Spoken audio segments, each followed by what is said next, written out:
see what they say tonight, yeah. It's the Mizzle Dunn Show, yeah, the Mizzle Dunn Show, yeah. Mizzle Dunn Show, yeah, the Mizzle Dunn Show. It's the Mizzle Dunn Show, yeah, the Mizzle Dunn Show, yeah. Mizzle Dunn Show, yeah, the Mizzle Dunn Show.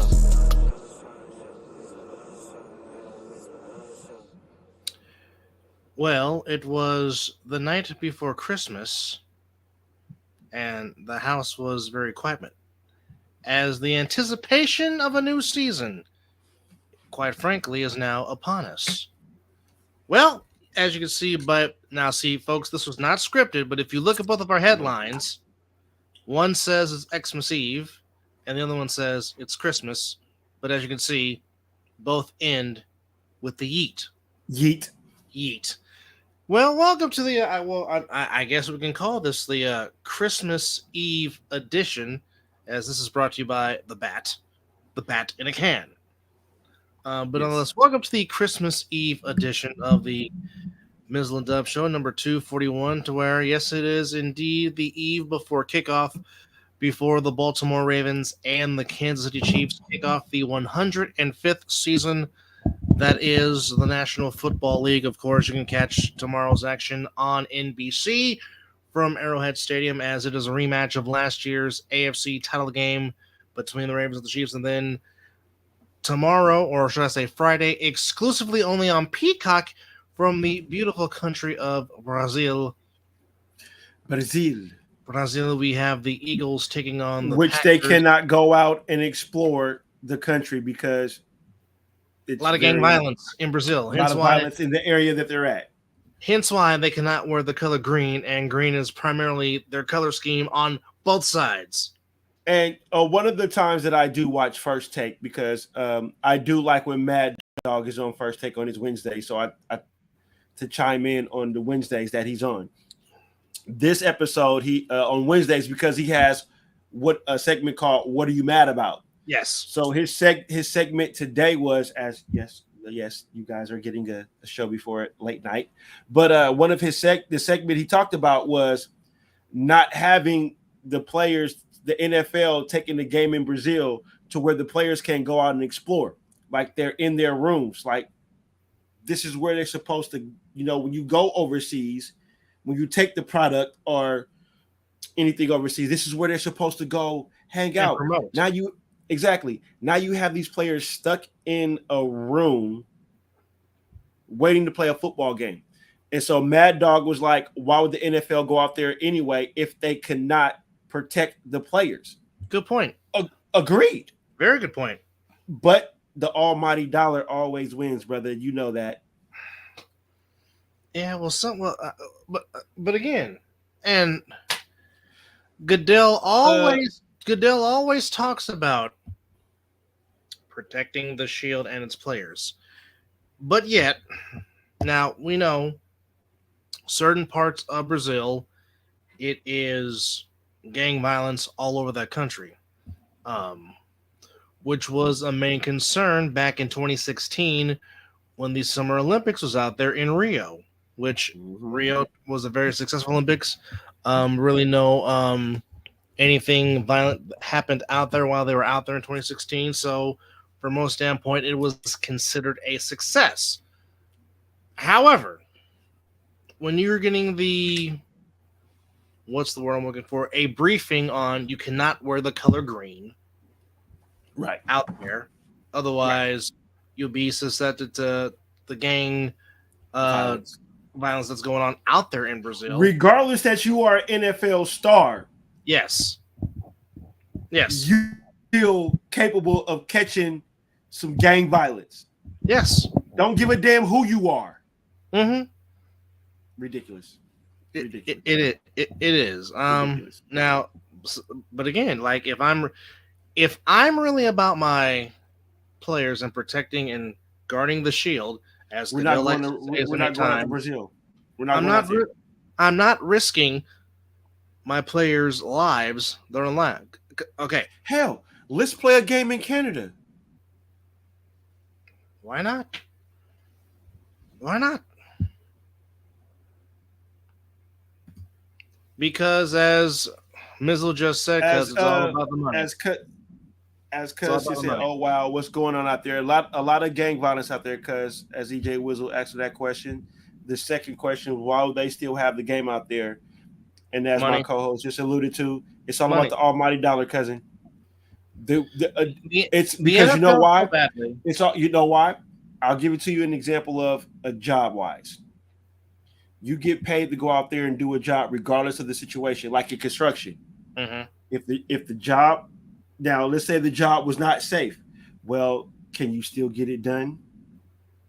Because being that we work that I worked with glass, we got to get that in there. Mm-hmm. You know, we work along. It's a schedule that has to be kept. Mm-hmm. If we keep the schedule, there's bonuses. Mm-hmm. So, knowing that it's not right or it's wrong, but can you still get that job done? It's because they get that in there. Because we want the bonus. It's all about getting it done. It's pleasing the bosses. The NFL don't care about these players. Brazil must have paid a big amount of money to get the NFL to come to Brazil, and that's why they're out there. Very good point. It's almost like the week 0 and week 1 in college football. Some of these teams that come out there to play the Alabamas or to some of these powerhouses, they're just coming there to collect the check. It's a prep game, but they're getting paid handsomely to come out there to take an ass whipping. Because I don't know specifically. He was asking, is there a war? We don't know if there's a war going out there or not. I know that the Eagles and the Packers were specifically told, do not wear the color green. But wait, out there, you send a team out there that has the colors. That's the predominant colors. I mean, send the Cowboys out there. Send the Commanders out there. Send teams out there that don't have the colors that are. I mean, see, when I was living in San Diego for a little bit, the one guy told me, no matter what color you wear, bro, it's a gang color. I said, well, damn, strawberry pink. That's a gang color. I'm like, well, damn. I'll keep my comment to myself on that one when I say the color. But just saying, it seems like it doesn't matter where you go. There's gangs. Yeah. But why would you send a team out there where they're sitting here telling you not to wear your team colors? Hence to the point, the Eagles are wearing black helmets with black pants on Friday.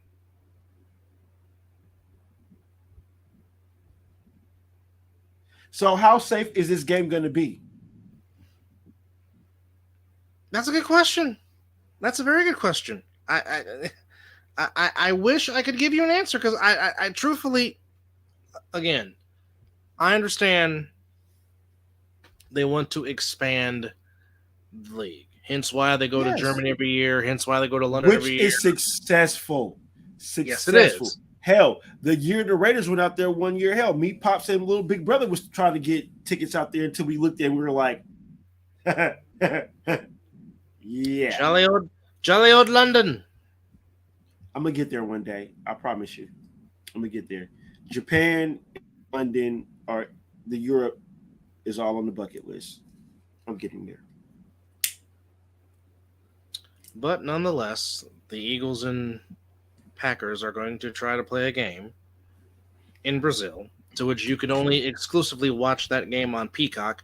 Now, I'm sure Philly and Green Bay are going to try to have it to where they can have it on local TVs out there, as they normally do. When I know, for instance, the first year of Thursday night on Amazon Prime, I know when the Raiders had Thursday night game out here, they would air it on they would air it out here on the local ABC affiliate. So I'm pretty sure the Philadelphia and Green Bay markets will try to find a way to air it on some local channel for those that don't have Peacock, which, you know, some don't. So you have by the way, not to jump off subject, ladies and gentlemen, this might be the brightest episode that you will see of the Mizzle and Dub show at night. Daytime, you might see it. See, I didn't appreciate Brother Franklin coming on here talking about, can we get some light? So, Will, if you're watching, this is for fucking you. Hope you love it. Carry on. I really can't top that right about now. But I guess for some people, 100%, that guys. that happen to root for the fan base that I root for. I guess according to them, I guess all is right in the world now. Oh, it is. But As I sent you that text, as I read the information, I'm like, well, I guess all is well in Santa Clara right now. but truthfully, is it I really? love what you're about to say. Go ahead, brother. Go ahead. I I'm don't filthy already. really want to play a devil's advocate, but I'm going to because Do that. It's our show. we Do need it. we need to go back to last season. Continue, Chopper. And yeah, we're live, folks. Here we go. We are only 11 minutes in the show, and he has already tapped the microphone. Let's Okay. go. Now, do we need to go back to last season when Sure. Why not?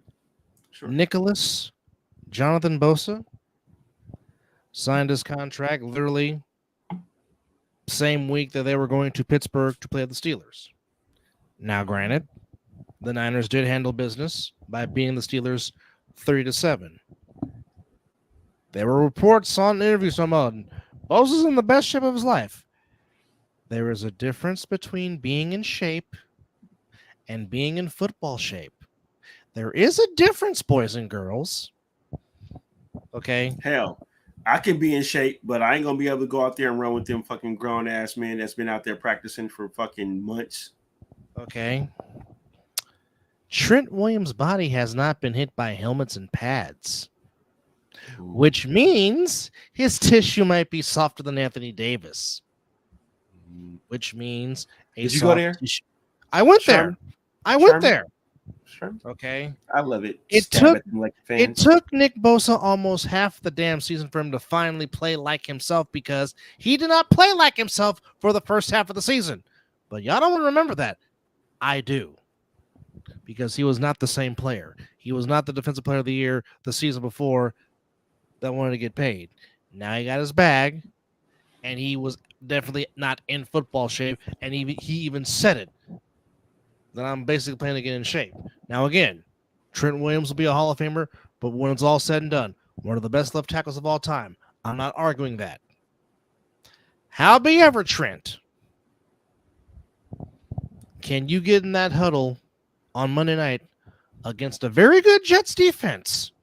Despite the fact they couldn't score squat last year, the Jets defense was pretty good. Okay? And Leonard Williams is a force. Are you in football shape, Trent Williams? Yeah. Great you got your money. Great you got your bag. Great you got a $48 million signing bonus. What's going on, Oos? But is your tissue, is your muscle tissue, is your body tissue ready for that contact? No. Because you are only as good as your last game. And again, folks, Bro, Trent Williams did not have a good game in the Super Bowl. He did not. He's not going to be right to possibly week 4, week 5. Let's be real. After missing so much practice. I mean, of course, yes, he's a veteran, but he's a veteran. Going on what, year 15? He's about to be 36 this season, if he's not 36 already. As Oos just said, T-Dub is going to run through a motherfucking face come Monday night. Like I said, Leonard Williams is going to be a problem on the defensive line. Okay? Because the right side of the offensive line has still not been solved. And you and JP have been harping on that for damn near about at least 2 years right about now. So once again, we're going into a Monday night game with Spencer Burford and Colton McKivitz on the right side of the offensive line. Hey, if you're playing a real good fucking defense, you're getting really probably shredded right now. Yes. Now. And that's not me being a Niner hater. This is just me being an NFL fan who sits here and talks shit with my brother when it comes to football. That right side is not good. It's not. Now, trust me. I have the same issue. I got the same issue. We're a little bit better this year, but we've been talking about the right side, brother, since we've been damn near been doing this show. Well, I will say this. The rookie that you guys have out of Maryland, had a very good preseason. Glaze. Now, You yes, talk about Glaze. yes. Yes. Now, if Glaze and Jackson Powers Johnson can be your future right side of the line, you got something. You definitely have something. Okay. In my case, as Holloway Usyk said, if Niners don't figure the left side out come Monday, it's 0-1. Usyk, the left side is decent. It's that right side. Yeah. If Trent Williams will eventually get right, and Trent Williams and Aaron Banks will do what they normally do on the left side. But it's not right now. The whole offensive line is not right now. Okay. But dealing with the fact that, like I said, I was very high. Oh, you know, Salah would love nothing more than to get back at Shanahan. We know this. 100%. Salah would love nothing more than to stick it to his former head coach, whose staff he was a part of. He would love nothing more than to do that. Just right in the side. Just look right in the face and just. Now, with that said, I'm very high on Dominic Puny, the guard they drafted out of Kansas, and hopefully he becomes the starting right guard eventually. Because again, I can't go into another season with Spencer Burford as the right guard. I can't do it. Can't do it. Won't do it. And if I had the soundbite to play with Mike Singletary, I'd be playing it all right the heck now. Can't do it. We gotta find it. Just can't. Now, here's the thing. Since you, Trent Williams, and since you, Brandon, since y'all both got your bags, y'all need to play like y'all got your bags. So, Brandon Ayuk, if you drop some balls on Monday night that you should catch, oh yeah, I'm getting your ass. As you should. Trent, if you're missing some blocks, oh yeah, I'm getting all up in you. Because this is your job. Your job is to protect the quarterback. Your job, Brandon Ayuk, is to catch the ball. Okay? Since you've been out there trying to get your back, have you been practicing running your routes? Have you been on the jugs machine? Have you been getting yourself into football shape? These are the questions I have for number 71 and for number 11. And if you want to bash me because I'm going it, hey, when you buy merchandise and pay for tickets, you have the right as a fan to criticize if they're not performing up to their capabilities. I have every right to do that. Because as we always say on this show, honor your contract. Well, that's the biggest question for the Jets. Have they shut up their offensive line? That's a heck of a question. And that's a big question. The thing is, can discount and double check stay healthy for more than 40 seconds? Question asked by Steeler Brown, aka Oos. I'll say it like this. The person that was involved in Aaron Rodgers getting injured in last year's Monday night game, he'll be playing in this year's Monday night game. And I'm speaking of Leonard Floyd. Leonard Floyd was on the Orchard Park Bills when Rodgers got hurt 4 plays into 2023 and the season ended. Yeah. And Leonard Floyd is now a part of the Niners defense. Yeah. So you have Leonard Floyd on one side complimenting Nicholas John Bosa on the other side with Hargraves, and I forgot the other gentleman that is playing alongside Hargraves in the middle. But you got those 4 guys in the middle, and I can't forget. As Oos said, "Oh damn, he for sure was." He was. He absolutely was. So there's gonna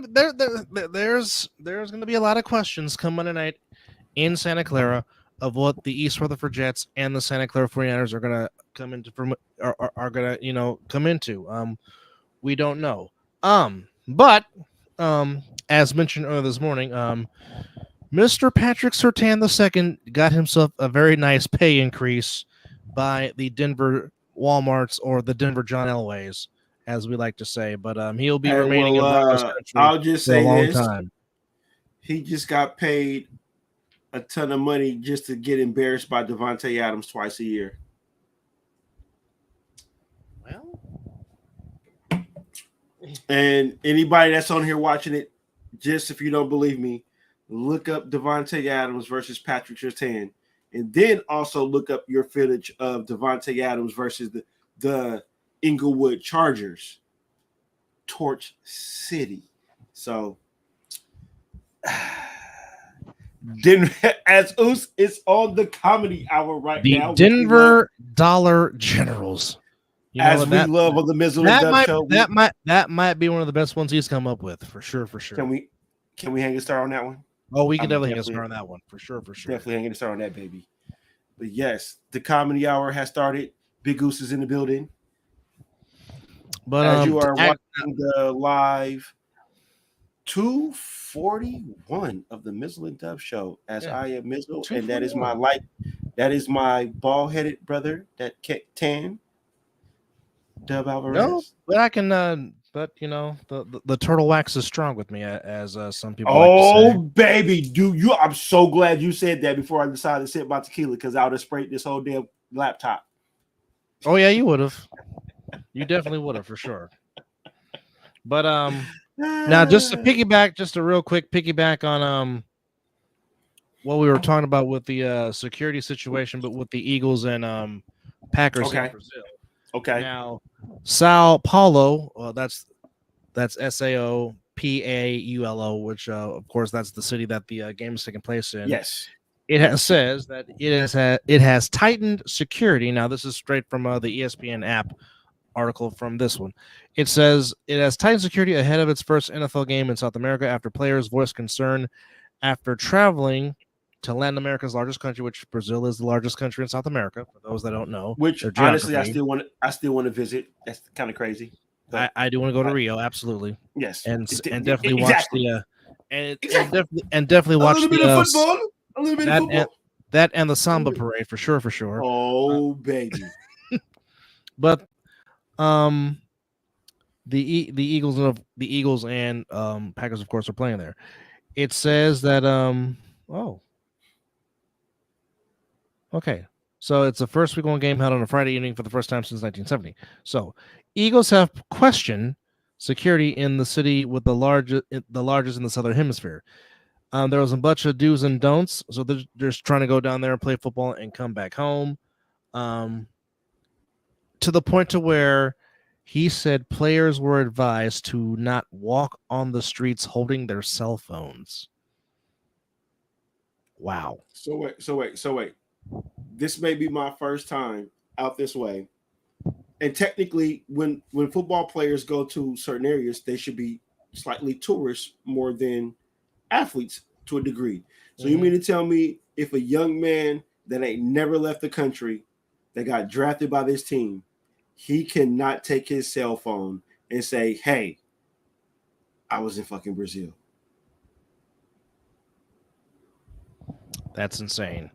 Well, definitely we hope the players have... Hey, wait, hold on. Hey, look what Oosh just said. Rio for Carnival. You damn right we there. Say less, Oosh. Say less. Hey, I'll look. I'm in for that now. But I mean, yeah, that's crazy. That's crazy. Because for me, if I made a roster, I've never been to Brazil, which we just said a second ago that we will love to go. That will suck, but I can also be like, you know what? If you're telling me to stay here, cool. As long as that NFL check clear, we're good. That part. So let me ask you this. Talk to me, brother. The consistent back and forth. Hey, that's muy importante. Muy importante. Hey, Oos. My wife's gonna be there, so I'm not going to Brazil. Like, you think she gonna let me go to Brazil without her? That ain't happening. I mean, it might, because we have a very, very strong trust factor around here. So I can go to Brazil without wifey, but I understand that though. So here we go. That what's up with the whole Deshaun Jackson trying to start false rumors about that Devontae Adams is not happy. Hey, what is your take on this? did you see Tay's interview? I did not. No. Tay came out and said, I have only talked to Deshaun Jackson maybe 3 times in my life. Excuse me. And he said that wasn't one of them. He said he don't know what's going on, why people. Basically, Tay said what Deshaun Jackson said was utterly bullshit. Well, here's what he said. And this is from, of course, Paul Gutierrez, who has been the Raiders beat writer for a very, very long time. Say less, my guy. Wife's going to. Well, I guess it's settled. All Let's right. go. So he said, quote, talking to Paul Gutierrez was Devontae Adams. He said, at the end of the day, the facts are the facts, and that is not a fact. Adams said as the Raiders prepare for their opener at Allegiant South, a.k.a. SoFi Stadium on Sunday at 1:05 on CBS. You mean the stadium that the Raiders are 62% taking over? Like I said, Allegiant South. By the time Sunday comes, that might turn into like 75%. You know, like I said, Allegiant South. and here's the quote you just said. I've probably spoken to Deshaun Jackson maybe 3 or 4 times in my life, and I've never had a conversation with him about this ever. And I put that on my kids. I've never spoken to him about anything. Ain't no parent in the world, unless they got something mentally going on in their head, gonna put something on their kids. So to me, when Devontae said that, Devontae is cool with what's going on in Vegas, just as long as they make sure he catches the fucking ball on Sundays. Adams said the only person whom he shares feelings is his wife. And she ain't leaking shit. And she ain't out there leaking anything and dropping stuff like that from the media, he said. If it ain't from the horse's mouth, it's probably bullshit. End quote. So there you have it, folks. As Oosh just said, yeah, he out here talking ball cap, just talking just to talk. D-Jack, sit your Well, certainly like to stir up some stuff, the former California Golden Bear. But Dub, we have watched Devontae Adams flourish, you know, since he came out of Fresno State, which we've been watching him. We've been watching him since Fresno State. Like I said, I've been a fan of Devontae Adams before he even got into the league. Okay, because I've watched that young man's career at Fresno State, him and Derek Carr. Loved it. So Tay has been the person that does not come out in the media, does not harp on anything that's said. He's very quiet. He literally came out and said, well, since you've been asking for it, I guess I got to sit here and do it. So when Deshaun Jackson said what he said, Tay was on the podium, bro, dropping all not mean like every word that was coming out of his mouth, he was cussing. But when you felt when he was trying to make a point, that's when he came out. He like bullshit, and bullshit. That was the most words that was coming out of his mouth when he was trying to describe the conversation he supposedly had with Deshaun Jackson. So, and we know like Tay don't come out and say nothing like that. So, when people ask me, "Oh, Tay's not happy," I'm like, really? When did he ever say that? Exactly. This man has been saying that he's happy where he is, because what you don't understand is this is the first time in Tay's career is where his grandparents can come watch him play football. They were not flying to Wisconsin from California. It's an easy trip for them to come to Vegas to watch him play football. That was one of the biggest factors, the reason why he wanted to come to the West Coast, was his grandparents. Think about that. Just dwell on that. So continue to think Tay ain't happy. Yes, he did come for Derek Carr a little.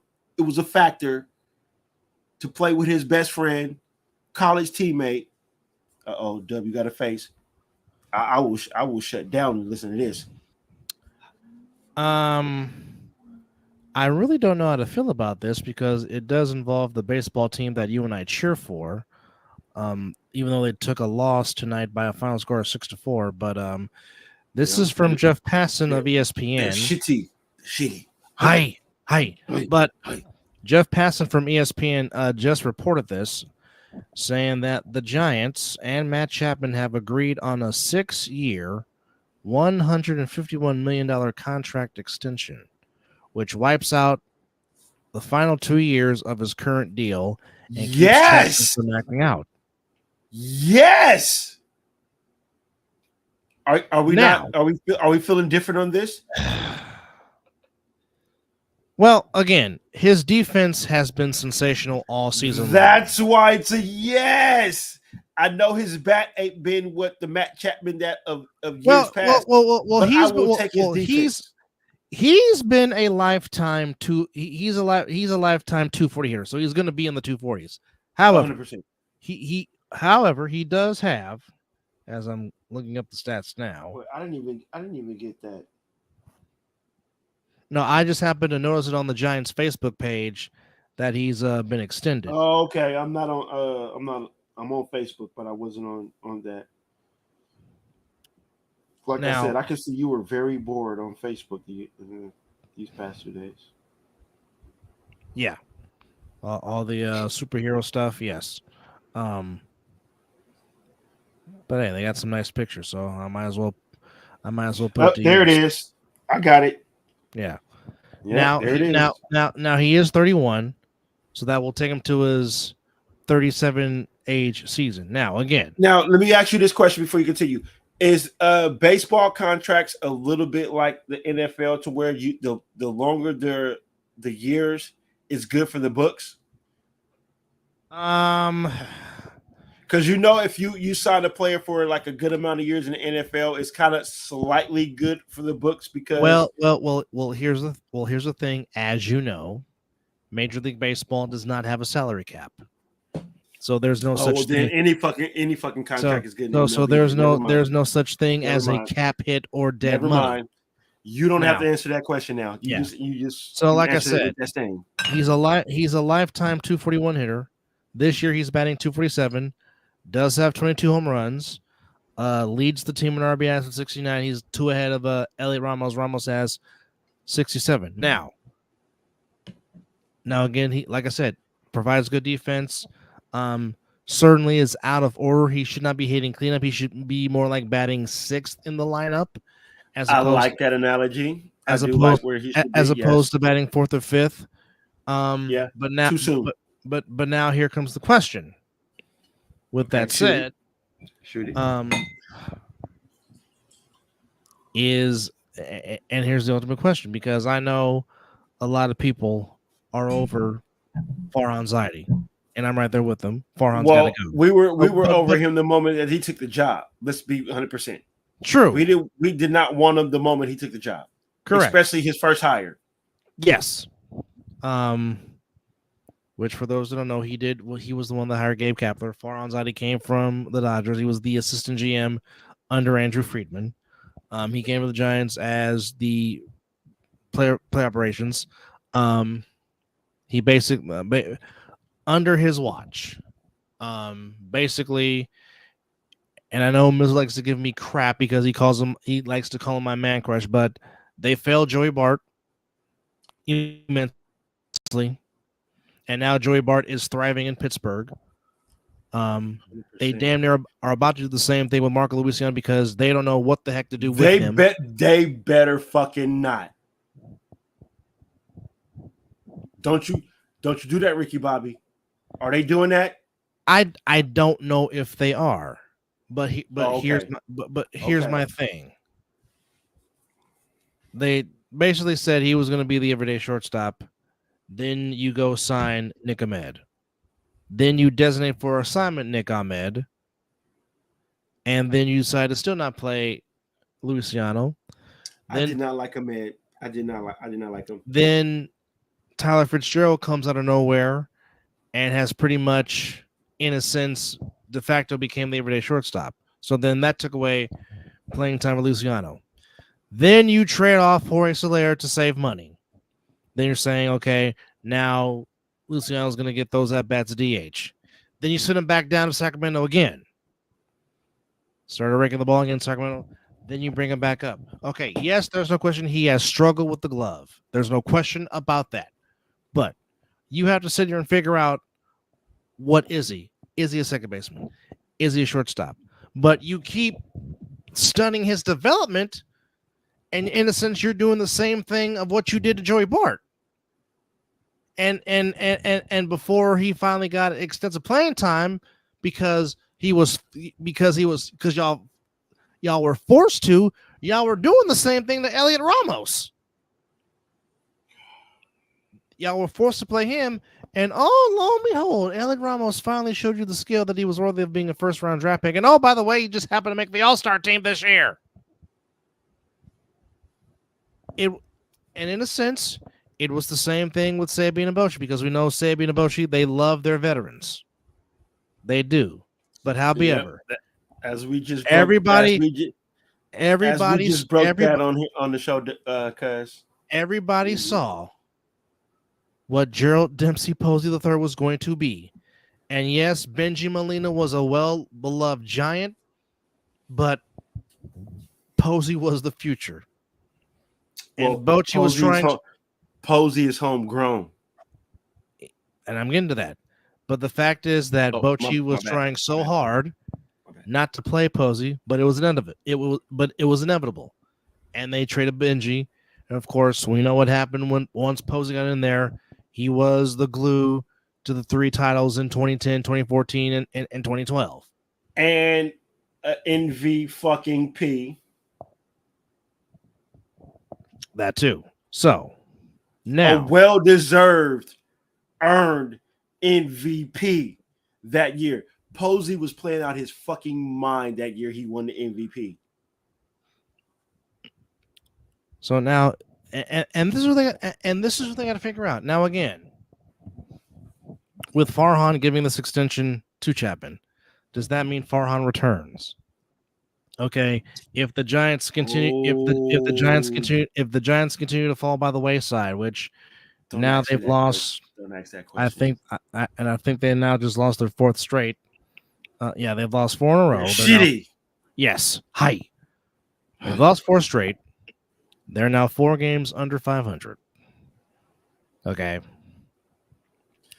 The Brave series was the straw that broke the camel's back. They need an injection, because every time they get close to 500, shit just goes south. It does very fast. It does very fast. But they just go on to losing streaks. But here's the thing. Like, for example, when Luis Matos was up earlier in the season, the man was player of the week, and then something happened into where he just was sent back down, and he hasn't been able to, and he really hasn't been able to recover since. Now he's back up, doing what he does, or back up to try and get a shot. But it's like, okay, you got to see what you have. Okay, I don't know why you're playing Michael Conforto. He's not coming back. He can you can DFA him for all I care. And Conforto was glad they got rid of Slater too. Well, now Slater now is about to go to the postseason because he's in Baltimore in the middle of a pennant race. Go figure. Okay, but I mean, okay. I know in 2025, Young Hooley is my center fielder, and Elliot Ramos is going to have one of the corner spots, either left or right field. I got to see who that other corner outfielder is going to be. Can it be Luis Matos? Now, hopefully, he will get the extensive chance and be forced to play like they were forced to play Ramos, and then Ramos finally will show all the skills. I hope the same thing for Matos. I do. Could it be Grant McCray? I don't know. I do know this. If Bryce Eldridge continues to trend upward like he has been, who just got promoted to Double-A Richmond, if he continues to hit, he will be up sooner than we think, and he'll probably take over as the everyday first baseman and hopefully that will, signify that, because again, I'm tired of the whole platooning thing, because you can't be consistent if you're, you know, up to off to. You can't keep your rhythm going, because we all know baseball is a game of timing. Baseball is a game of timing. It's a game of rhythm, and you can't maintain your rhythm if you're always on the doggone bench. So as just announced, Matt Chapman will be the third baseman for the Giants for a very long time, as he just signed a 6-year extension worth $151 million. So now that begs the question, will Farhan Zaidi return? We don't know. Will Bob Melvin return? We don't know. But I know. Are we talking about letting go of Bob Melvin already after 1 year? Some people are, because of the fact that he was a Farhan hire, because they were both together when they were both in Oakland. And some people have been thrashing Bo Mel's decisions on the bullpen usage, whatnot. Like I said, they've been hovering around 500 all year long.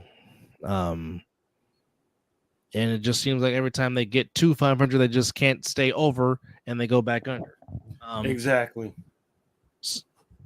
So, I mean, I don't know. But I mean, Farhan is, again, this is your 6th season. Okay. So since you've been here, and I'm gonna go through the record books. Hold on. Where are you at? Come on. There we go. Since you've been here, you came at the end of 2018 and 2019. Okay. You got here. You basically kicked to the curve, a future Hall of Famer. And after you took off 2 years, came back last season, won the World Series. Basically to say, screw you, F you.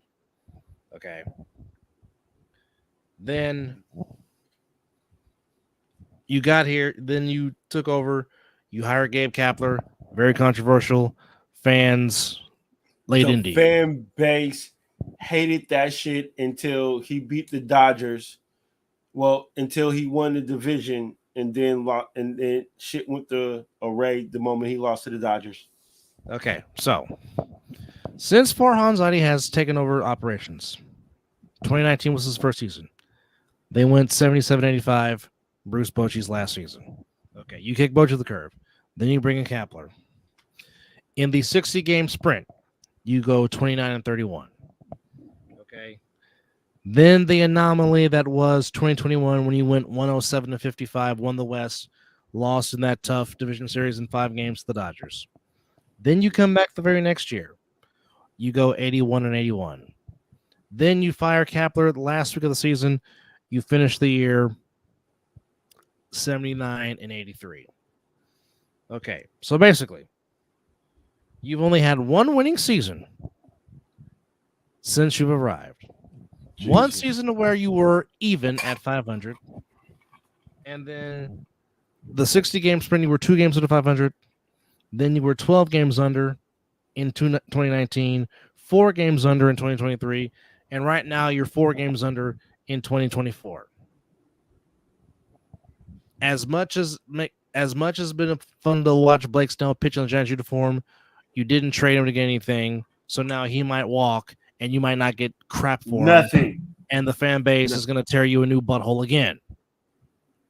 So, again, just call him the Great Cornholio. What is the plan for this franchise? What are you going to tell us, the fan base, of what are you going to tell us? What's the plan? Can't tell us nothing. Okay. These mid-level, okay, if you keep paying for mid-tier guys, you're going to get mid-tier results, which means you're going to be wallowing under close, basically be a 500 team. Okay. Yes, every now and then you can find a diamond in the rough, but you can't just keep doing that and expect that to happen all the time. Okay. Yes, you're probably going to have to overpay to get a guy like Pete Alonso. Yes, you're probably going to have to overpay to get a guy like Vladimir Guerrero Jr., what's going on, Alid? Which, again, I'm going to tell you. When Vlad Sr. was a free agent. Question real quick. Question. Yes. You say youngsters, Alid.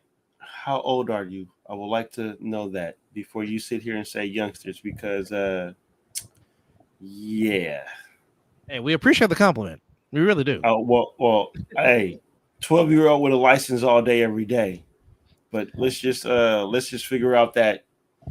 But that I because know I respect my elders. So if you are older than me, I just want to know. now. I know when Vlad Senior was a free agent, my co-host vehemently, passionately was like, "Damn it, go get Vlad, go sign him." Because you know why? Brian Sabian didn't. He ended up going to the Angels, won some MVPs as the Anaheim Angel, helped the Angels get to the postseason at least 3 times as an Angel. But guess what? What do I know, brother? Hey. What do I do? What do I do? I'm just saying, if What they do I would have do? signed Vlad to be protection behind Barry, who knows how many more home runs Barry would have hit when they didn't intentionally walk him. But Because you didn't want to deal with Vlad. I know nothing. I know nothing because I just do a sports show. But joining us, folks, bring them on, brother. CUSN Network and a part of Creative Brothers Productions. Well, guess what? He is also part of this now. Yes. Production. He is part of the Mizzle and Dub show. He is part of, I can't say the full name of it, but he is also part of FTP, Productions. So yes. So without further ado, blood cousin, not a cousin that I say that, oh, that's my cousin. No. Family right here. EJ Mizzle. What's going on? With the background and the mini throw going on here. I've got the new background up. Which, by the way, folks, if you want to see the talent that Creative Brothers Productions do, well, just check out this snippet right here that Cuz made for this show. You beat me to it, damn it. Good job, Tub. Good job. Love it. Well, are you gonna do it? Folks, it's coming. Bear with us. What are you trying to play? The spot that he normally does for us, or the spot that he did for us. Just to show yes, ladies and gentlemen, it is the Ninth Owl edition of the Mizzle and Dub Show. As yes, vote for us. Welcome back. Thank you for tuning in. He is Mizzle. I am Dub, and did y'all miss us? Because we missed you. Our apology. Oh, and we are live.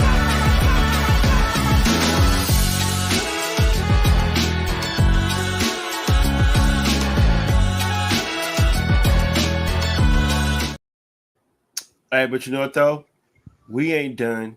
No. I'll sit back and relax. We got one more for you. Let's go because my cousin is on fire. Winter is coming. And he can make something magical happen here. And there goes the ball. It's going. You're a fan. Battles will be won. Hold on now. At the 30, and he Who's going to take victory?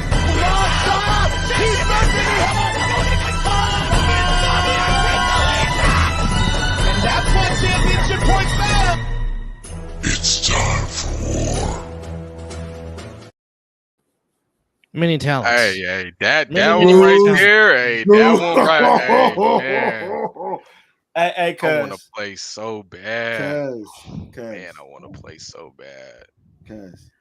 Did you play football in high school, Cuz, as a Valley? Yeah, Viking? I did. Yes, he did. Hold on, wait a minute. I'm just asking a question. Wait, I was at one of the games, and the young man was like, "Oh, family in the stands." Showed his ASS. I don't want to say, but I know, that's why I'm here. I played a little bit of football in high school. That's why what was your position? Here. What was your position? Well, at the school I went to, they wasn't all that good. So it's like I was wherever. Like my Everything. freshman year, Everything. one of the starting quarterback, he had to sit out. So I played quarterback for a little bit, played running back, wide receiver. I was the kicker. What else? I played corner on defense, safety on defense. Everything. I played everything. Well, the game that I went to, he played wide receiver and he was on defense, and he was killing on both sides of the ball. Now, So. what would you say is your natural position? So honestly, like my Pop Warner coach, he tried to always like keep me at corner or slot, but I honestly think my position is running back. Cause like he was worried about like my size and whatnot, but me, it was like I was able to get through the holes, be able to make cuts, make plays. So it was like I had one game in high school where even one of the coaches on it, like before I had a big play, one of the coaches on the sideline was all like, I don't know if you ready for like running back. You looking a little small. And literally that next I was all like, all right, I'm gonna go in and show you something. Literally that next play, I went in and broke like what? I had like 3 dudes coming on me and I broke all of those tackles and scored the touchdown. I guess you never saw Darren Sproles play in the NFL Like, because he was yeah. very short and turned into a fantastic career. But, what do I know? I just do a podcast, so I know nothing. Yeah, like I was definitely one of those ones back in high school. Yeah. If I would have took my schooling and everything more serious, I probably could have went somewhere, but I definitely had talent. I still get down every now and then. I still go and play in certain, 7-on-7s, draft leagues.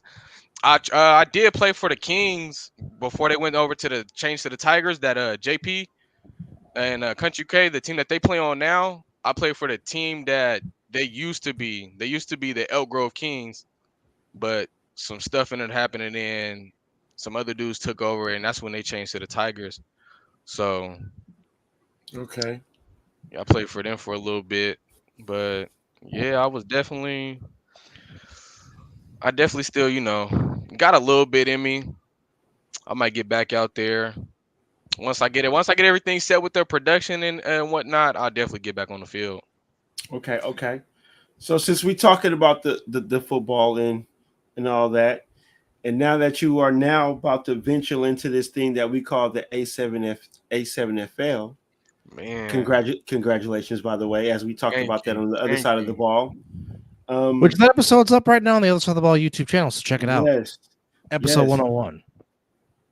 So slightly explain on this show, because I know you dialed into it on the other side of the ball, but dial on our show what you're going to bring to the A7, which is going to be tremendous. And not only that, I found out that we all have a vote when it comes to this. Man, that was That was new information for me. And as I call him, because I don't call him by his first name, I just call him Boss Man. Mm-hmm. But explain to us what you're about to bring to the A7, which is going to help this this league expand a little bit more. Where they're already getting out there. So the floor is yours. So pretty much what I do on my sports network is I cover all the semi-pro sports. I cover semi-pro football, basketball. I'm looking to get into a baseball league. I'm gonna go check one out this Sunday that a friend had told me about. So we pretty much are getting out a ESPN kind of feel for the players, for them to have a lot more to talk about, more enthusiasm on playing, and just giving them, that exposure, so they could be all like, okay, yeah, okay, they got rankings and stuff, they got MVP projections. Okay, yeah, I'm gonna go out there, play a little bit harder, so I can be able to get in that running.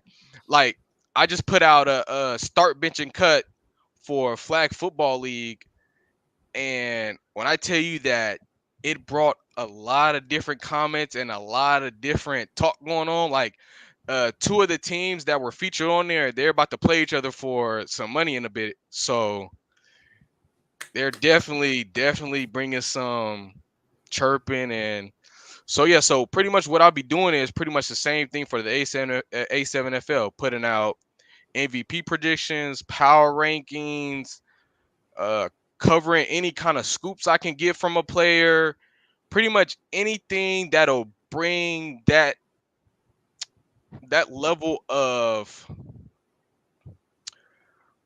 not ambition, but like that level of play out of a player, right during a week or a game, or they'll be like, oh, this is what they're saying, this is what they're projecting for this week.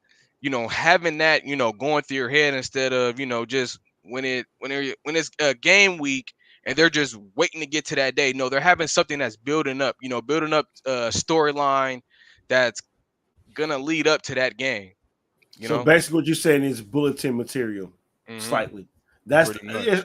I know that's not the word you were I know what you're trying to say, but for those that will understand a lot more, you're just saying give it like a little bit of bulletin material, but just to give them a good morale to go out there in the game. So basically, what you're trying to say is you're trying to expose the players a little bit more, give them a little bit platform. Hey, we love that, and like we say, welcome to the family, cuz you are. Man, I'm glad you're to in. be here. I really am, definitely. And guess who started this? That bald-headed guy right there that I could put turtle wax on his head. All I did was get hired to do commentary. That's all I'm doing because You brought us along on your journey. Well, this I was just asking for support, but you was the one that asked, could this show be another platform for the A7? And of course, Derek said, yeah. Well, I wanted that. Well, I felt at the time when I asked that I didn't know what was going on with Matt Ryan on their side of the thing. But when I was watching and I saw you were commentating, I saw that it wasn't getting a lot of exposure on this end. Like, look what it has done. Cuz has been watching us talk about the A7, and now look at it. He's a part of the A7. That was just my goal when I asked you to talk to Derek about if we can talk about it. And now we got multiple platforms on this side of, the Jaffos. We talk about it. Cuz has done, as you just saw, winter is motherfucking coming. So I just wanted to make sure that we all can talk about it and just look where we at. You planted it, the seed, and I'm the one that just ran with it. I'll say that. But you are the godfather. He said, I took the ball, and damn it, I'm not fumbling. Yep. Yeet. They already have that though going on, Dub, or because I don't want to, step on anybody's toes and whatnot. Step on toes? How?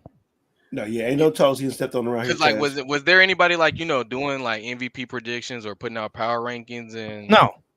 I mean, this is your baby. During the spring season, when the 3-on-1 has their own podcast, I mean, they did do like the top 10 teams. But as far as like power rankings or stuff that you're asking that you want to implement, no, there really hasn't been anything like that. So in a sense, you would be the first. I mean, you would be the first to really tackle that. Okay. Yeah, I'm definitely want to get that out for them. And good idea, cuz that's a good idea. So what I want you to do is in January, I'll talk to you more dates offline, but try to put some time aside in January because the fam and I, we're gonna go out there in January for the winter games. Winter Wars. Okay. For one of the Winter War games, and and just be out there. So you can come get that experience that I got. Could you imagine? Could you imagine him? Yeah. And Mel doing some camera stuff. Hey, that'll be lit. Oh man, don't ever steal my that'll thunder be ever so again lit. like that, because that's the reason why I told cuz I wanted him to come, not only just to see a game live, because you know me, when I was out there, this was me. Mm-hmm. But once I got these headphones on and I was talking with my brothers on the thing, it was a wrap. But yes, I definitely want you to meet Mel because you guys have a brain power that will definitely get this league a little more. Mm-hmm. Mel has astounding ideas to try to take this lead over what he wants to do and to implement your ideas. Oh my goodness. I just want to Yeah. have the headphones on and you guys just give me a microphone and just do this with my brothers. That's that you know what I'm saying? But Well, yeah, luckily, this upcoming Winter War, we will be in a press box. Which, again, being on the field side and hearing the physical contact was fine and granted all, but I mean, it's very hard when you're trying to say, well, I think he's tackled at the 40. I don't know. We got to wait for that's the gonna spot. suck. That's gonna suck for EJ because when I was out there, I got that. I was on the field and heard everything. The press box is gonna be great, like Dub said, so you can get you can give the good fans view. or whoever the watchers what the view, but you can give the fans a good analogy. As the cameraman, no, I like cause really, I'm a cameraman for real, or either running a production. So by nature, Being that's what you want to be is the yeah, cameraman. like being You the are already Mel's like number one right only now. only reason why I've been doing like the play-by-play and the report and whatnot is because I don't really have nobody else right now. Just getting started, it's just me and my two other brothers. I just brought Isaiah on, so it's just us right now. Doing the working the cameras, doing the Yeah, production and whatnot. yeah. So that's really right. Only reason why took on a reporter role, and it's definitely been cool. I done got a lot of good feedback, even from a tournament I just did a couple weeks ago. He loved the way I was doing the commentary and everything. Like it's definitely been a journey with that role. That's Definitely. okay, cuz what you getting right now is more because I know you got like a little how to keep it going when you're interviewing somebody. But the more that you on here with us and the more that you do things, you will get it. Because like I said, I've been nervous doing a few things without Dub because he is the anchor and I feed in. Yeah. So but we all go figure this out though. But again, Yeah, I'm definitely congratulations. working on like getting my questions and everything down and right, what to ask. Not so much of like I'm trying to look past on what not to ask because I do want to ask those hard questions that You got to nobody is, do it. really Do gonna it. ask. So Do it. yeah, I'm definitely trying to, get past that and ask those questions. But if you're gonna do those type of questions, make sure it comes that they feel comfortable how you asking that question. Yeah, yeah. Because some of these reporters they want a question like, "Grrr." If you be like, hey, yada yada, I ain't gotta tell you, man. You got it. You got it. Yeah. Yeah, no, I definitely understand that. So, I just been trying to, filter out which ones how to ask, and yeah, it's definitely coming. That's why I haven't started my the chalk points that I put out. That's gonna be pretty much our what is that show? Like our sports center, pretty much. That's pretty much not gonna be Recapping everything. Yeah, yeah. Yep. Pretty This is much what no audience to talk to, no nothing. Yeah. I'm just trying to get the space and everything right. How I'm gonna do it, who I'm gonna have come on, and then how long I'll do it, and then how to carry on the show and whatnot. Beautiful. Well, this is how we started off. Our show started off as like a recap. At the end of the day, we will just sit here and talk about what happened in the sports world. But now we just ventured out. We just opened our show to open forum. We talk about everything. So, yeah, that works. You got Dub. Get us back on track, brother. I know we didn't went to like left field a little bit. But get us back on track. I mean, he's just exploiting. He's just talking about what he's passionate about. To which we are joined by EJ Mizzle, part of the CUSN Sports Network, and now officially part of the A7FL family. Looking the other side of the ball network. Part of the other side of the ball network. Also, don't forget. And also, congratulations. I mean, we mentioned probably again on one of our other shows, but this young man is also part of the Joffos now. Yes. Oh yeah. The newest Yeah, member of the he's a Jaffa Jaffa. Army. Definitely. Newest Yes. member of the Jaffa family. So I guess we should sit here and say that we got a Jaffa. We got a Jaffa on the show. We do. We I definitely definitely can't wait for it. Wait for that, man. It's definitely gonna be lit. Definitely gonna have to do some studying and brushing up on my history and whatnot. So, Like I told you, the cousin, you're in good hands. JP is gonna make sure you are all right. mhm. That you guys. I cannot wait to sit here and just watch you guys. It's gonna be good. So yeah, Well, you are in good hands. Well, considering that, like I said, me and Mizzle already feel like we are honorary Jaffos, since we are recurring roles on their podcast, as they have recurring roles on our show. So I mean, we're just we're just proud that in a sense it does stay in the family. But now, since I have another friend that bleeds that's summer what it's back, all about. I want you to give me your thoughts on what the Raiders have to do going into Inglewood, aka Allegiant South, to get a win over the Chargers, which of course last season they split the two meetings, of course, with the home teams winning both games. But just from your thoughts, cuz, what do the Raiders have to do to go into Inglewood and spoil Jim Harbaugh's debut as Chargers head coach? Honestly, they just gotta stay on the same train they were on last season at the end of the season. Keep that willpower, keep that objective, and I'll be able to, I feel like they'll be able to get the job done. Take the quarterback out the game, and honestly, they'll be good. The defense definitely has to step up. I honestly feel the defense definitely has to step up. Get to that next level. Currently where they are right now. Don't go in with pretty much ride the train that you were on last season, but don't go in thinking that you're gonna still have it like that from last season. Well, let me ask this question: how do you feel about Garner Minshew being the man to get the start, being the number one quarterback, in a sense, beating Aiden O'Connell in the quarterback matchup? Honestly, haven't really seen him play as much, but I'm hearing that he's more mobile than Aiden, and that's really the wave of pretty much where everything is going right now. You definitely got to have a mobile kind of quarterback. So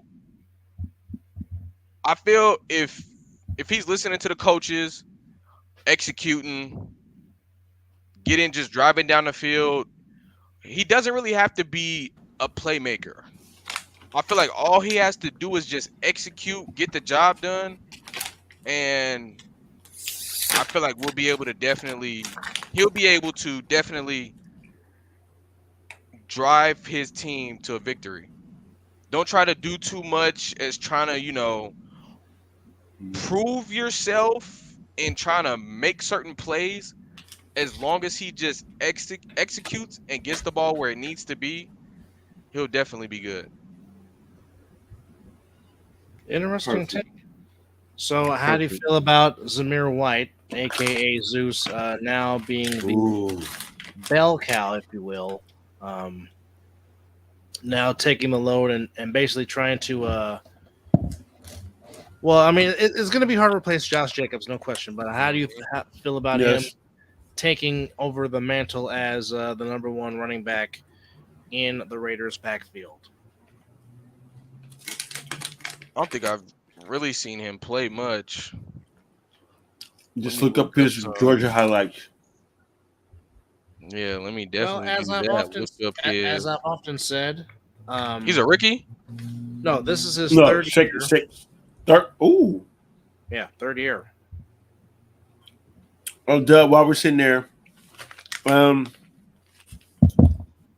we're looking that up, let's go ahead and do this real quick. Well, Where is it? Let me. time to promote. We're gonna do some plugs, some Well, promotion. we already promoted the. We already promoted let's go ahead and talk about this young man real quick. All right, so we are talking about the one, the only, the super dope beat maker, the one, the only Mr. Zordok. So if you want to collab, do beats, music, whatever you need the young man to do, these are where you can find him on every single possible platform that you can find him on. Please go find him. Please go collab. He just continues to harness his craft. The music that you hear on this show, it is all incorporated by this talented individual of a young man who is coming into his own. So please, please, if you want to get some beats, if you want to do music, please go to all these outlets that you see on your screen. Reach out to him, get with them, collab with them. He'll do you right, just like Creative Brothers Productions will do you right. Also, yes, we also gotta. If you like to party, and if you want to have a good old time, and more importantly than all that, if you need somebody on the ones and twos, we got somebody you can call. Oh, that was the background. Oh, my bad. Where is it? That is a bad. It's coming. Hey, the lights in the background is pretty sick. But let me get to the video clip. Here it comes.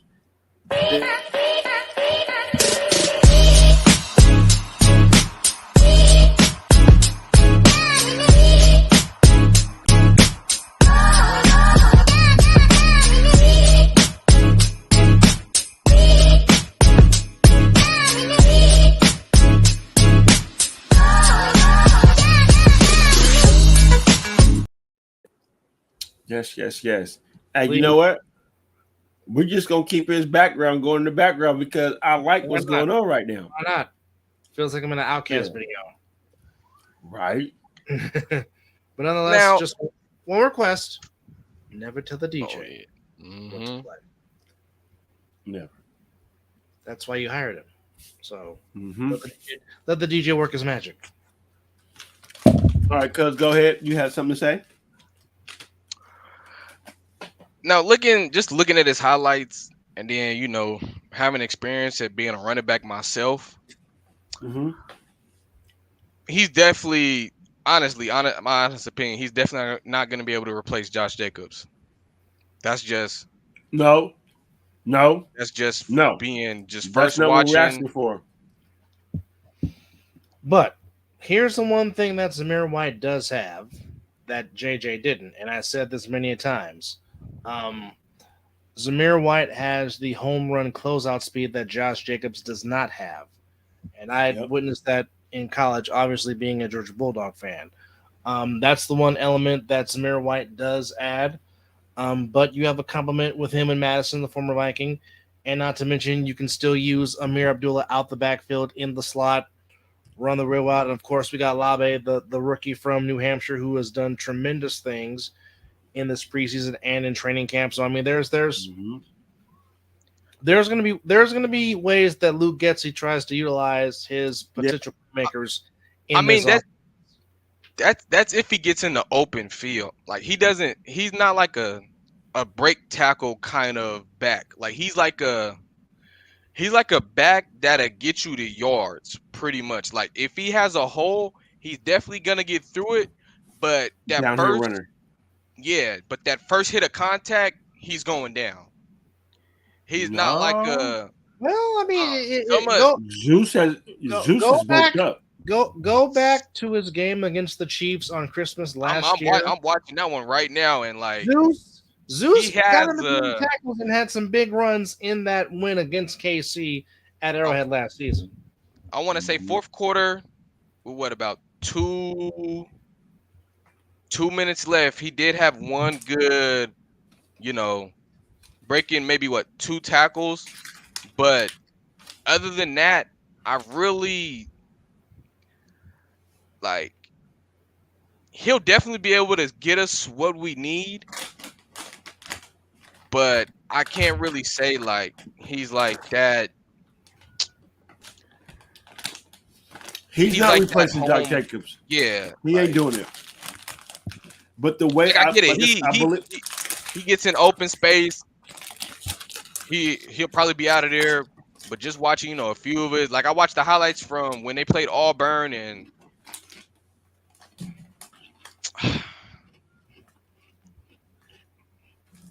it's like you got those backs that what they're known for. Like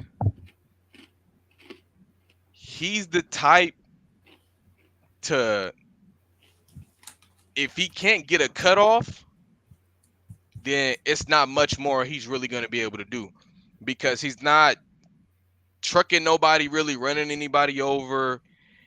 If they're behind him, then okay, they're not going to be able to, take him down like that. But he'll definitely be able to get the yards and get whatever that we'll pretty much need.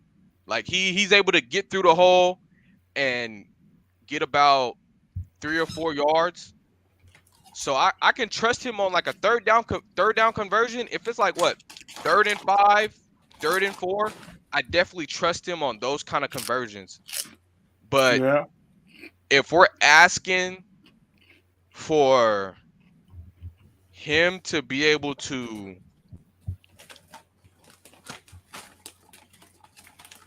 lead against, say we're going up against, or we have the Cowboys the next week, right? And their defense is not that great against the run. I honestly, in my opinion, don't think that we can use him to be able to bully them into stopping the run, because I feel like they'll be able to stop the run against him. Okay. How you feel about that, Doug? Interesting take, but I think also it's going to depend on what you get from the O-line. Can they maintain their gaps and basically pull and knock their assignments? I'm really anxious to see how Getsy is going to utilize Michael Mayer and Brock Bowers in this offense. Yeah. Will they do a lot of 11-12 personnel? That remains to be seen. Obviously, I mean, I know some people might be a little bit sour on Gardner Minshew, but I mean, the man almost got the Colts to the playoffs last season, and he was one pass away from perhaps winning the division and getting Indy into the playoffs. So, I mean, he is a very serviceable quarterback. He takes care of the football, really doesn't make many mistakes, but I really think this particular version of the Las Vegas Raiders, I think they're going to rely on their defense, getting that most of your starters are back, not to mention adding Watkins to go along, or Wilkins to go alongside Mad Max, and then hopefully you see the progression of Tyree Wilson to complement those two gentlemen. And just, I mean, I think the front seven side is just which version of the secondary are you going to get? They look vastly improved. There's been a lot of positive reviews of the defense in training camp, and the fact that you retain Patrick Graham to keep the same scheme going and build off of that momentum from last year, because people forget there were a lot of times once Antonio Pierce took over to where the Raiders defense put the clamps on teams in the second half. I mean, you go against the Dolphins, they only scored, I think, 6 points the rest of the game. You go to the Christmas game against the Chiefs last year on Christmas, the Chiefs were scoreless for the entire second half. We know what they did against the Vikings in a 3-0 loss. We know what they did against the Chargers on Thursday night and just thrash them. So there is definitely some signs that, I mean, we're not okay. We're definitely not calling the Raiders defense the 85 Bears. That's not what we're saying. But what we're saying is this. They're soft. They're soft.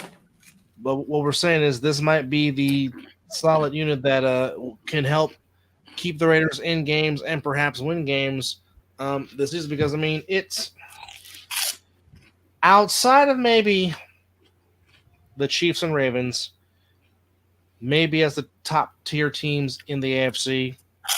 And of course, you never count out Tomlin. And of course, if Joe Burrow's healthy, he's very capable of getting Cincinnati back to the Super Bowl. He's done it before. But realistically, to claim one of these 3 spots in the wild card, is a reachable task and a reachable goal for this team. It really is. So, I mean, they have to get off to a good start.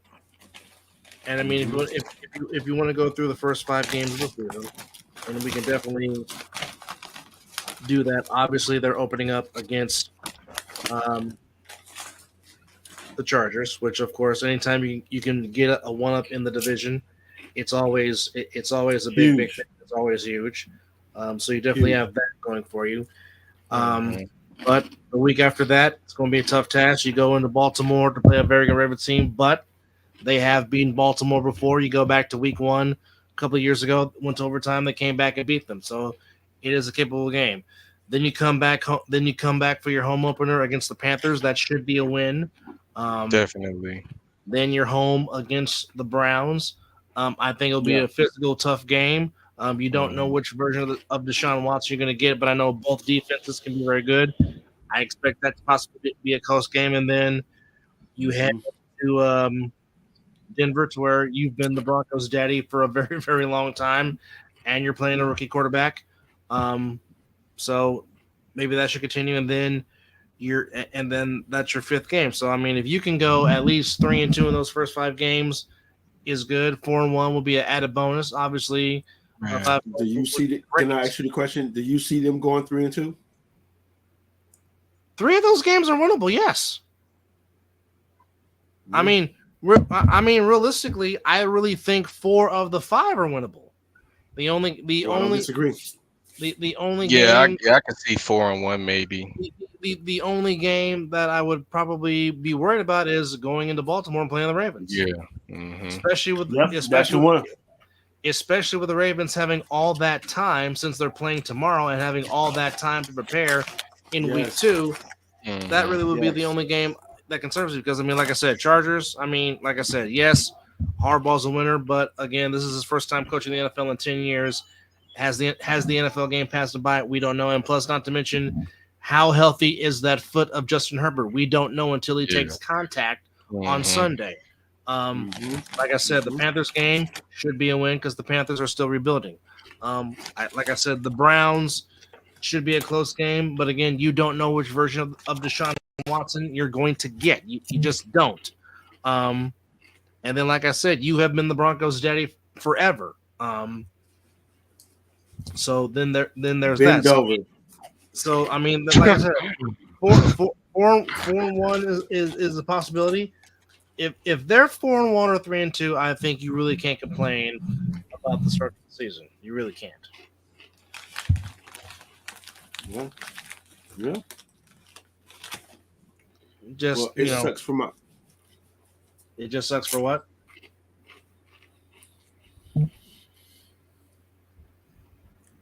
It just sucks that Devontae Adams got to still continue to tell these people that he's good in Vegas. I mean, you're not wrong on that. You are definitely not wrong on that. But we'd like to thank everybody for hanging out with us here on the Mizzle and Dub Show. This open forum number 241, as it is Christmas Eve for us here. As once again, we have the Ravens and the Chiefs starting the festivities that is the NFL season tomorrow. This is the first time that I'm actually excited to take a nap, because when I wake up, football will be here. So, and then of course, Friday. When Dub hits those words that we're closing it out, I'm like, yeah, it's almost bedtime. Well, we're almost up against it because I myself need to take a nap because, adulting must happen. But definitely like to thank Oos and Alid and Cuz for coming on with us and blessing us with the comments. As we will come to you again because we have a talking-ish episode coming up real soon with myself, Mizzle, and Chris, to where we just might recap what we saw on Thursday and Friday and talk a little bit more about Sunday upcoming here, because you're going to be seeing a lot of me and Mizzle because it is peak season for the Mizzle and Dub Show. But I will shave. Don't worry about it. I will shave. Special thanks to EJ Wizzle for coming on and joining us. And as always, folks, enjoy wherever you may be watching the games this upcoming weekend. I know I'll be at Mr. Vera's house on Sunday, watching and analyzing with him. That should be fun, as it always is at the Vera household. But wherever you're watching your team playing, if it's at your team designated bar or at your house or at a sports book or at your friend's house, enjoy it. Be safe, or of course for Mizzle in the confines of his own couch. But enjoy it all, because as they used to say in the old commercial, cheers to football. So, Oh yeah. for everybody here on the Mizzle and Dove Show, part of FTP Productions, and the other side of the ball network, for EJ Wizzle, for Mizzle, I'm Double A, saying that you've been watching episode number 241 of the Mizzle and Dove Show, and it is 12 o'clock.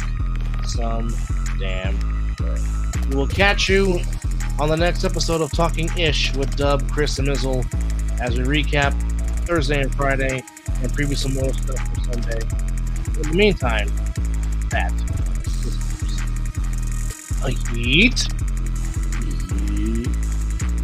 Hey, cousin, appreciate you, man. Thank you for coming on, man, and just appreciate y'all having me. And before we dip out, there it is one more time.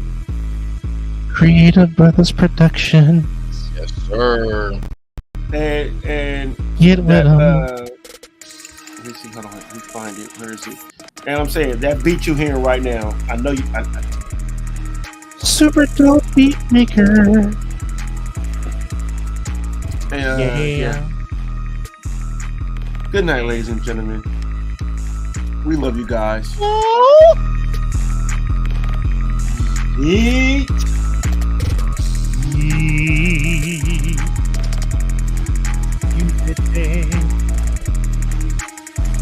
Hey, go ahead, son. Hey. I think I might want to go see Deadpool and Wolverine again before it leaves theaters. Yes, that's a must. Maximum effort. Hey, cousin, love you, man. Love you too.